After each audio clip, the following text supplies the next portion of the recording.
আজকে ক্যালিফস মেডিসিনটির ব্যবহার এবং প্রয়োগবিধি সংক্ষেপে আলোচনা করব। এই ওষুধটি সাধারণত ব্রেন বা নার্ভের জন্য খুব ভালো কাজ করে থাকে।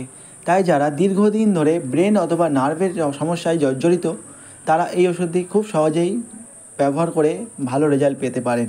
এছাড়াও যারা দীর্ঘদিন ধরে মানসিক চাপের মধ্যে দিয়ে কাটাচ্ছেন অথবা স্ট্রেসফুল লাইফ কাটাচ্ছেন তাদের ক্ষেত্রে এই ওষুধটি খুব ভালো রেজাল্ট দিয়ে থাকে। এছাড়াও যারা দীর্ঘদিন যাবৎ বা খুব হায়ার স্টাডি করছেন অর্থাৎ পড়াশোনার মধ্যে রয়েছেন, যাদের মানসিক চাপ খুব বেশি, তাদের ক্ষেত্রেও এই ওষুধটি খুব ভালো কাজ করবে। এছাড়াও যারা সামান্য ব্যাপারে বা সামান্য মানসিক পরিশ্রমে ক্লান্ত হয়ে পড়ছেন তারাও এই ওষুধটি ব্যবহার করে খুব ভালো রেজাল্ট পেতে পারেন। এবার ওষুধটি কীভাবে ব্যবহার করবেন? এই ওষুধটি ট্যাবলেট আকারে পাওয়া যায়। এই ওষুধটি ক্যালিফস 6x বা 12x কিনে নেবেন এবং এই ওষুধটি 4টে করে ট্যাবলেট দিনে 2বার বা 3বার 15 দিন ব্যবহার করলে আশানুরূপ ভালো রেজাল্ট আপনারা পেয়ে যাবেন।